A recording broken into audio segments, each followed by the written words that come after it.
नमस्कार दोस्तों, मैं बलवीर चौधरी आप सभी का जॉब एंड जीके पर स्वागत करता हूं। दोस्तों, जैसा कि पटवार भर्ती 2025 को लेकर अपनी सीरीज़ चल रही है कैसे बने पटवारी, और उसी सीरीज़ का आज का बहुत ही महत्वपूर्ण वीडियो है जिसके अंदर हम इंडिया जीके के बारे में डिस्कस करने वाले हैं। दोस्तों, जैसा कि पिछला जो वीडियो है वो भी मैंने इंडिया जीके वाले जो पार्ट है उसी के बारे में डाला था, और इंडिया जीके वाला जो पटवारी में पार्ट है उसके अंदर आपके इंडिया जीके, साइंस और करंट अफेयर ये तीनों ही सब्जेक्ट है वो पूछे जाने वाले हैं। तो इनके बारे में अपन ने पिछले वीडियो में डिस्कस कर लिया था कि किस सब्जेक्ट से कितने सवाल आपके पूछे जाएंगे और किस सब्जेक्ट को आपको किस तरह से पढ़ना है। आज के इस वीडियो में हम डिस्कस करेंगे इंडिया जीके के बारे में, क्योंकि आपको पता है इंडिया जीके का जो पटवार भर्ती में सिलेबस है वो अच्छे से क्लियर नहीं दिया हुआ है कि आपके किस टॉपिक से है वो सवाल पूछा जाएगा। ऐसे में दोस्तों कौन से टॉपिक आपको पढ़ने चाहिए वही इस वीडियो के अंदर हम डिस्कस करने वाले हैं। तो बहुत ही महत्वपूर्ण जो टॉपिक है वो संग्रह करके मैं लाया हूँ, और ये जो टॉपिक है वो मैं आपकी जो पिछली पटवार की 4 पारियाँ हुई थी उन्हीं में से लेके आया हूँ। यानी कि इन टॉपिक को तो आपको पढ़ना ही पढ़ना है, ये ज़रूर आपको ध्यान में रखना है। इसके अलावा और भी आप पढ़ रहे हैं तो बहुत अच्छी बात है, लेकिन कम से कम आपको इन टॉपिकों को और जो मैं टॉपिक बताऊंगा उसके साथ ही किस तरह के सवाल पूछे गए थे वो भी मैं बताने वाला हूँ। तो इनको तो आपको पढ़ के ही जाना है। तो शुरुआत करते हैं दोस्तों। और जैसा कि मैंने आपको बताया है पटवार भर्ती को लेकर अपने चैनल पे सीरीज चल रही है कैसे बने पटवारी, जिसमें आप देख सकते हैं 12 वीडियो डाल दिए गए हैं। तो आपने पहले वाले जो वीडियो है वो नहीं देखे हैं तो ज़रूर देखें, क्योंकि आपको पटवार भर्ती से जुड़ी हुई काफ़ी कुछ जानकारी है वो इससे सीखने को मिलने वाली है। अब दोस्तों, जैसा कि मैंने आपको पिछले वीडियो में बता दिया था, तो हम बार बार उसी चीज़ों पे जो है टाइम ख़राब करने के बजाय सीधा हम मुद्दे पे आते हैं और बात करते हैं भारतीय इतिहास के महत्वपूर्ण टॉपिकों के बारे में। दोस्तों, ऐसा है जैसा कि मैंने आपको पहले ही बता दिया है, ये टॉपिक ऐसे हैं जिनमें से पिछले पटवार भर्ती की 4 पारियों में सवाल पूछे गए थे, यानी केवल और केवल इन्हीं टॉपिक में से सवाल पूछे गए थे।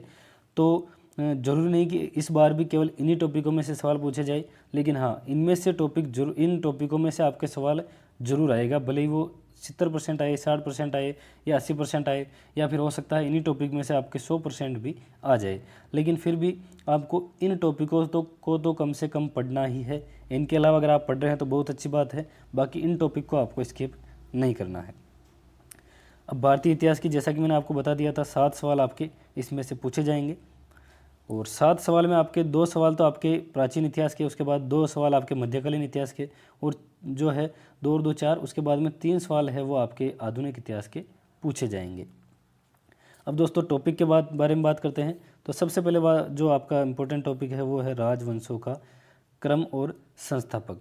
जो भारतीय इतिहास में है, जैसे गुप्त साम्राज्य है या मौर्य वंश है, गुप्त वंश है, तो इनके जैसे कई सारे जो महत्वपूर्ण जो राजवंश है उनका आपको क्रम जरूर ध्यान रखना है कि पहले स्थापना किसकी हुई थी, इसके साथ ही इसकी स्थापना किसने की थी ये भी आपको ध्यान में रखना है।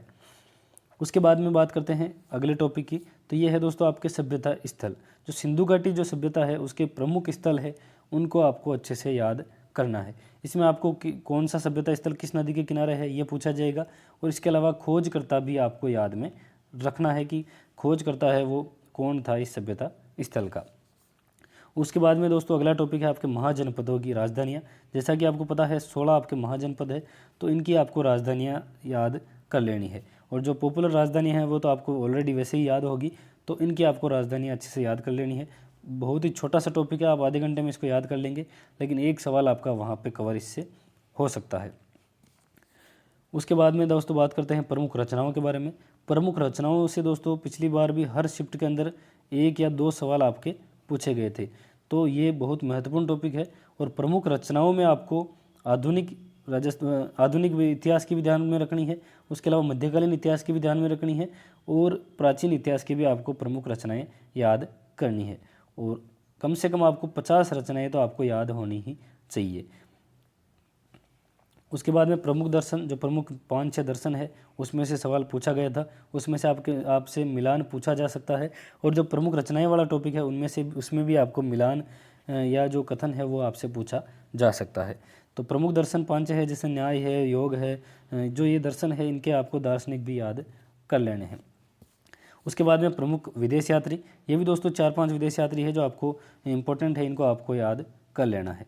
तो जो प्रमुख दर्शन है या फिर प्रमुख विदेश यात्री है, इनको तो आप सीधा यूट्यूब पे भी डालेंगे तो ट्रिक के माध्यम से भी आपको याद हो जाएंगे। 5-5, 7-7 मिनट का अगर आप वीडियो देखेंगे तो आपको ये याद हो जाएंगे। उसके बाद में दोस्तों मुग़ल काल और सल्तनत काल, ये बहुत ही महत्वपूर्ण टॉपिक है। इनमें से आपके एक अच्छे लेवल का सवाल आपसे पूछा जा सकता है, ये आपको ध्यान में रखना है।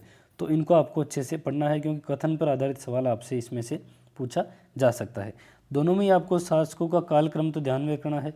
उसके अलावा विभिन्न सांस्कृतिक जो स्थल है, जैसे किले हैं या कोई मीनारें हैं, वो आपको ध्यान में रखनी है। सल्तनत काल में विभिन्न शासन प्रणालियाँ हैं, वो आपको याद रखनी है। और मुग़ल काल में तो क्योंकि जो मुग़ल कालीन राजा थे अकबर, हुमायूं, बाबर, इनका आपको ध्यान में रखना है कालक्रम। लेकिन सल्तनत कालीन जो शासक है वो बहुत सारे हैं, तो इनमें आपको कम से कम जो वंश है उनका कालक्रम तो आपको ध्यान में रखना ही है कि किस वंश ने पहले राज किया था। उसके बाद में 1857 की क्रांति, इसमें से आपके अच्छा सवाल पूछा जा सकता है। कथन निष्कर्ष वाला सवाल आपसे पूछा जाएगा, तो इसको आप अच्छे से पढ़ लीजिए। उसके बाद में आधुनिक इतिहास में आपको स्वतंत्रता संग्राम से जुड़ी जो संस्थाएं हैं उनकी आपको स्थापना, सन, संस्थापक और स्थान ध्यान में रखने हैं। जैसे भारतीय राष्ट्रीय कांग्रेस हो गई, जैसे ये तो बहुत ही महत्वपूर्ण जो आपकी संस्था है। ऐसे ही आपके मुस्लिम लीग हो गई, तो ये तो महत्वपूर्ण है। इनके तो आपके सारी चीज़ें आपको ध्यान में रखनी है। बाकी जो अन्य संस्थाएं हैं उनकी आपको स्थापना किसने की थी, कब की थी और किस स्थान पर की थी, ये आपको ध्यान में रखनी है। कम से कम 20-30 आप ये याद कर लीजिए। इसमें से भी आपके जो है हर पारी में सवाल पूछा जाएगा। उसके बाद में दोस्तों हर पारी में आपके सवाल, ये जो है आपके पिछली जो पारी है वो उसमें पूछा गया था। खैर इस बार तो आपके जो है पटवार जो एग्ज़ाम है हो सकता है एक ही पारी में हो, तो आपके इनमें से सवाल पूछा ही जाएगा। आधुनिक इतिहास की महत्वपूर्ण घटनाओं का कालक्रम, और इसका दोस्तों सबसे बढ़िया जुगाड़ है ल्यूसेंट की। जो आपकी आधुनिक इतिहास ख़त्म होती है वहाँ पे एक सारणी दी हुई है, तो वो सारणी आप याद कर लीजिए। सारणी में आपको यहाँ पे सन दिए हुए हैं और उसके साथ में कुछ डिटेल भी दी हुई है। अगर आपने पहले उसको नहीं पढ़ी है दूसरी जगह, तो आपको उस घटना से संबंधित है वो आपको कुछ जो महत्वपूर्ण जानकारी है वो भी उस सारणी के अंदर याद हो जाएगी। तो ये आपको ध्यान में रखना है। जैसे क्रिप्स मिशन कब आया था, माउंटबेटन योजना कब लागू हुई थी, तो ये आपको ऐसी जो घटनाएँ हैं उनको आपको उस सारणी के माध्यम से आप आसानी से याद कर पाएंगे। और इसको तो आप ज़रूर ल्यूसेंट में से ही पढ़ लेना। बाकी चीज़ें आप कहीं से भी पढ़ो, लेकिन इसको आप ल्यूसेंट में से पढ़ लेना, क्योंकि वहाँ पे अच्छे से दी हुई है। अब दोस्तों बात करते हैं भारतीय संविधान के बारे में। और भारतीय संविधान के भी आपके 7 सवाल जो है एग्ज़ाम में पूछे जा सकते हैं। और भारतीय संविधान में जो सबसे महत्वपूर्ण टॉपिक है वो है आपका संविधान सभा। बहुत ही महत्वपूर्ण टॉपिक है, इसको आप अच्छे से पढ़ लेना। अच्छा सवाल भी आपसे पूछा जा सकता है, तो उसी हिसाब से आपको पढ़ना है। उसके बाद में जो संविधान सभा है उसमें आपको वैसे तो पूरा ही पढ़ना है, लेकिन आपको जो संविधान सभा की विभिन्न समितियां हैं उसकी स्थापना, उसके अध्यक्ष और सदस्य, ये आपको स्पेशली ध्यान में रखने हैं कि किस समिति की जो अध्यक्ष है वो कौन थे और कितने सदस्य थे और कौन कौन इसमें सदस्य थे। उसके बाद में राष्ट्रपति और उपराष्ट्रपति, इनका निर्वाचन, कार्यकाल, वो चीज़ें पढ़ लेना। उसके बाद में जो सबसे इम्पोर्टेंट है और जो आपको याद नहीं होगा वो आपको ध्यान में रखना है, कालक्रम और कार्यकाल। ये आपको स्पेशली ध्यान रखना है कि कौन सा राष्ट्रपति है वो कब जो है उसका कार्यकाल रहा था। ये आपको स्पेशली ध्यान रखना है, और ये आप यूट्यूब पे ट्रिक के माध्यम से भी याद कर सकते हैं। उसके बाद में बहुत ही महत्वपूर्ण टॉपिक, संविधान सभा जितना महत्वपूर्ण है उससे कहीं अधिक जो आपका है प्रमुख संविधान संशोधन जो है वो आपका महत्वपूर्ण टॉपिक है, जो आपके पटवार एग्जाम में इसमें से सवाल कन्फर्म आपसे पूछा जाएगा।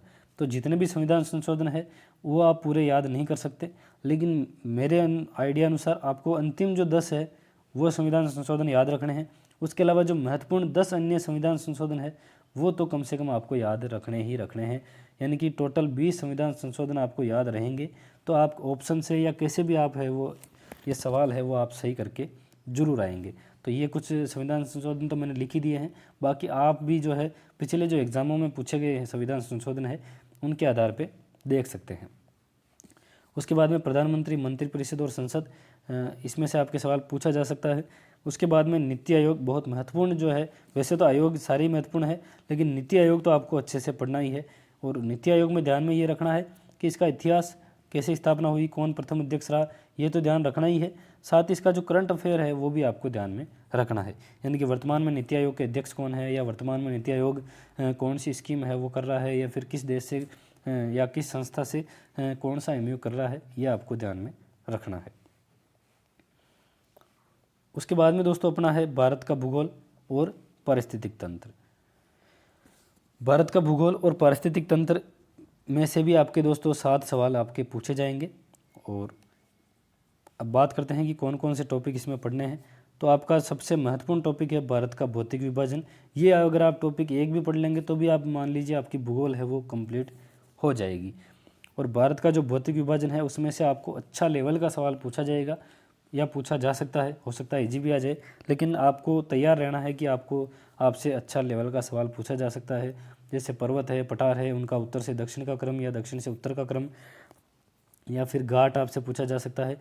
और चोटियाँ आपको स्पेशली ध्यान रखनी है, दक्षिण भारत की कौन सी है, उत्तर भारत की कौन सी है, या जो अलग अलग पर्वत है उनकी जो चोटियाँ हैं वो कौन कौन सी है, और किन की जो ऊंचाई है वो जो मेन है उनकी आपको ऊंचाई भी ध्यान में रखनी है।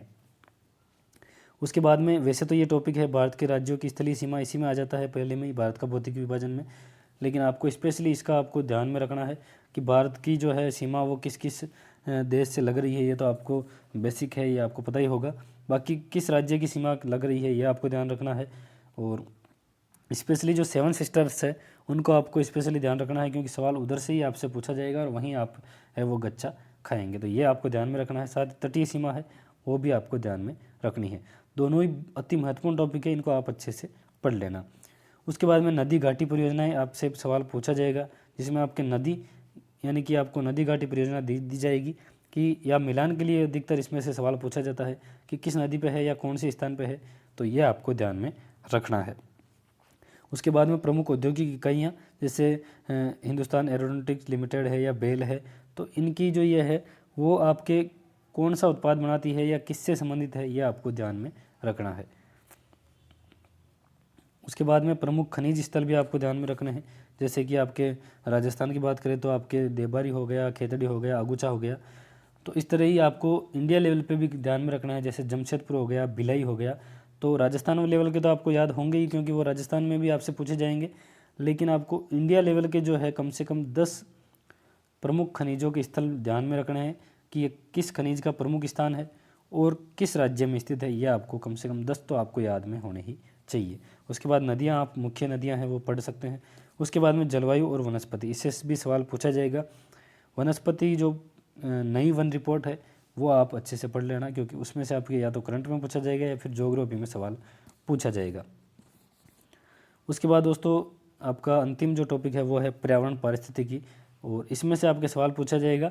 ये मैटर आपको हो सकता है आपकी किताबों में या कहीं नहीं मिले, तो इसको आप यूट्यूब से, कोई भी टीचर है वो उसने पढ़ा रखा होगा, तो पर्यावरण पारिस्थितिकी उसकी अच्छे से क्लास ले लीजिए और एक आपकी PYQ की क्लास ले लीजिए, आपके अच्छे से इसमें समझ में आ जाएगा और जो सवाल है वो आपके अच्छे से सही हो जाएंगे। इसके अंदर आपके जैवमंडल भी है, अभ्यारण्य और राष्ट्रीय उद्यान, ये भी आपको ध्यान में रखना है।